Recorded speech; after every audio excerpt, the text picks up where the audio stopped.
Manusia itu siapa? Manusia itu mangkanat mahasinuhu masawiyah, fakaifa la takunu masawihi masawiyah. Manusia itu orang ketika baik saja salah, apalagi pas salah. Coba saya misalnya pidato begini, di atas panggung saya orang alim pidato nasihati orang. Di saat yang sama seperti yang tanya Mas Wildan tadi, ada agak sopannya. Di situ ada mungkin orang yang lebih sepuh timbang saya. Masa lebih muda kok di atas?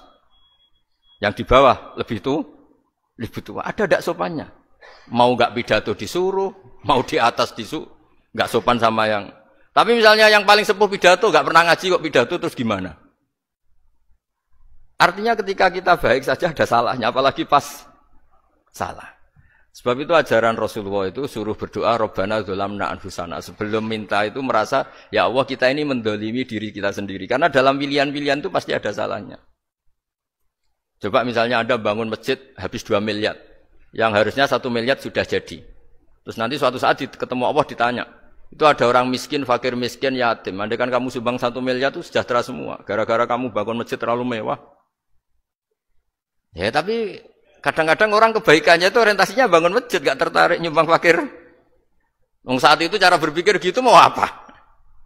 Tapi kalau dia mau luhur manusia terbaik karena bangun masjid 2 miliar. Coba diaudit secara kepentingan syar'i.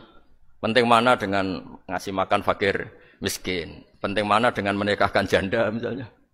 Penting mana dengan pendidikan? Apa artinya masjid mewah orang nggak tahu halal haram, nggak tahu najis, nggak tahu cara sesuci, nggak tahu cara adzan yang benar. Terus penting mana untuk beli kitab sama dipakai masjid? Apa artinya beli kitab apa tapi nggak makan? Penting mana makan sama beli kitab? Ada auditnya. Makanya manusia itu ketika baik pun disuruh istighfar. Apalagi ketika salah. Nah dengan perasaan seperti itu kebencian pada orang lain luluh. Karena potensi baik pada orang lain ternyata tinggi. Dan potensi salah ke kita juga tinggi. Nah dilatih gitu. Jadi di Ihya itu ada kitab tawaduk. Kitab tawaduk itu dilatih. Ketemu orang tua. Huwa aksaru ibadatan. Dia mesti ibadahnya lebih banyak. Karena lebih tua timbang saya. Pasti sholatnya lebih lama timbang saya. Ketika Anda sudah tua melihat anak-anak. Huwa aqallu minni maksiatan. Mesti maksiatnya tidak banyak karena masih kecil. Terus ketika melihat orang fasik maksiat, la'alla wa yatubu alaih fa inna wa tawwabur rahim. Mungkin Allah memberi tobat bisa saja. Umar itu ingin bunuh Nabi, tapi Allah memberi tobat. Yang sowan kiai saja tidak mesti dapat tobat. Umar ingin bunuh Nabi, tapi Allah memberi tobat. Akhirnya ya tobat jadi Islam yang baik. Dalam sejarah Wali Songo Kalijogo sowan Sunan Bonang itu ingin garong. Tapi malah jadi muridnya jadi wali. Kalau Allah sudah menghendaki tidak ada ya.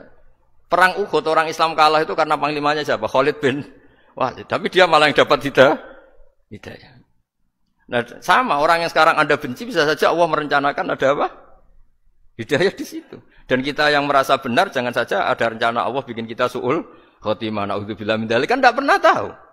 Nah, dari tidak pernah tahu itu orang diusahakan tawaduk. Wa ma adri ma yuf'alu bi wala bikum, kita tidak pernah tahu. Makanya meskipun saya ini kiai terus kata orang banyak itu ketok. Kalau istighfar ya nangis betul ya. Cuma kan enggak perlu di depan umum. Nanti ada penampilan kan ribet kan nanti. Sudah nangis enggak ikhlas, enggak mutu.